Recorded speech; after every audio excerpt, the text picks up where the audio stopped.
और एक टेक्नोलॉजी होती है जिसको कहते हैं इमर्सिव टेक्नोलॉजी, जो आज के युग में आधुनिकतम म्यूजियम जो बन रहे हैं उसमें इस्तेमाल उपयोग में लाई जा रही है।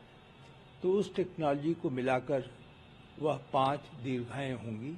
एक महत्वपूर्ण दीर्घा जो है भगवान हनुमान जी के बारे में होगी, जिसके बारे में केंद्र सरकार ने IIT चेन्नई को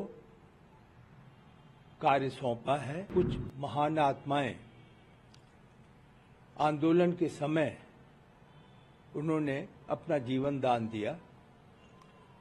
तो इसी कानूनी दीर्घा के बाद जो अगली दीर्घा होगी, उसमें इन लोगों की कथा या गाथा या जो योगदान हुआ उसके बारे में भी हम एक तरीके से पहचान यहाँ पर इस प्रकार बनाएंगे। अंतर्राष्ट्रीय राम कथा संग्रहालय में भी काफी विस्तार से चर्चा हुई।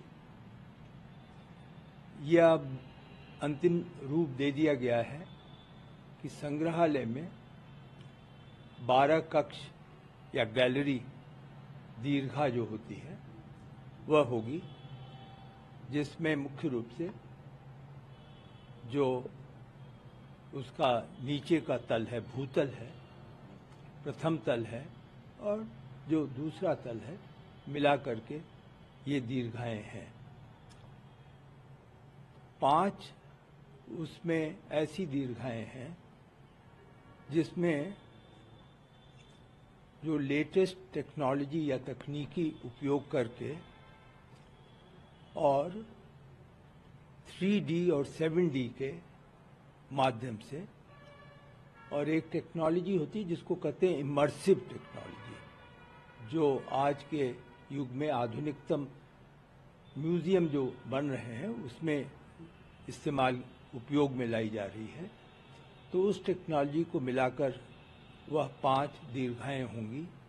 उसमें से एक महत्वपूर्ण दीर्घा जो है भगवान हनुमान जी के बारे में होगी, जिसके बारे में केंद्र सरकार ने IIT चेन्नई को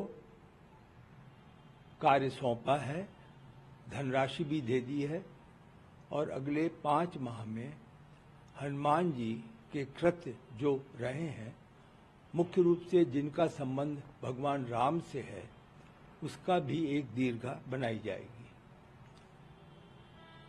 यह भी निर्णय अब अंतिम हो गया है कि जो राम मंदिर से संबंधित कानूनी पक्ष है, वह पिछले 500 वर्ष के जो भी अभिलेख या जो भी तथ्य होंगे उनको प्राप्त करके और एक कानूनी दीर्घा या कानूनी कक्ष जो केवल एकमात्र भगवान राम के इस मंदिर से संबंधित जो भी डेवलपमेंट हुए थे उनके बारे में होगा, जिसकी पिछली 500 वर्ष की अवधि तक सीमित रखा गया है। आप सब अवगत ही हैं कि कुछ महान आत्माएं आंदोलन के समय उन्होंने अपना जीवन दान दिया। तो इसी कानूनी दीर्घा के बाद जो अगली दीर्घा होगी, उसमें इन लोगों की कथा या गाथा या जो योगदान हुआ उसके बारे में भी हम एक तरीके से पहचान यहाँ पर इस प्रकार बनाएंगे कि वह सदा सदा के लिए अमर रहे।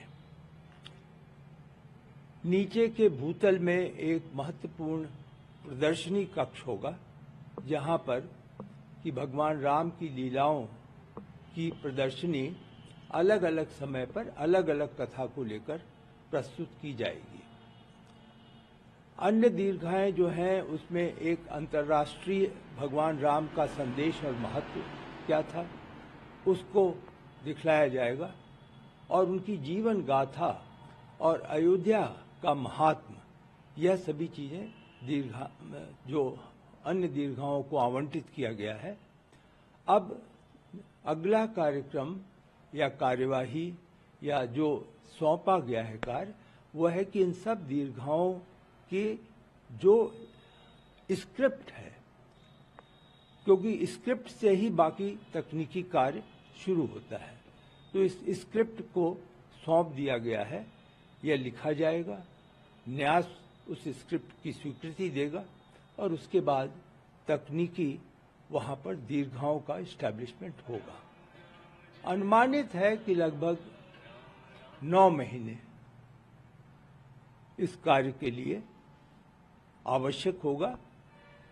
यह तो नहीं मैं कह सकता कि पूरा कार्य 9 महीने में हो जाएगा, लेकिन हम चाहते हैं, या आप यूं कहें कि न्यास यह चाहता है कि आंशिक रूप से भी यदि तैयार हो जाए, जिससे कि जो यहाँ पर श्रद्धालु आ रहे हैं उनको दर्शन के बाद पहले या बाद में यह जो म्यूजियम या संग्रहालय है वहाँ पर देखने का मौका मिले और समझने का मौका मिले।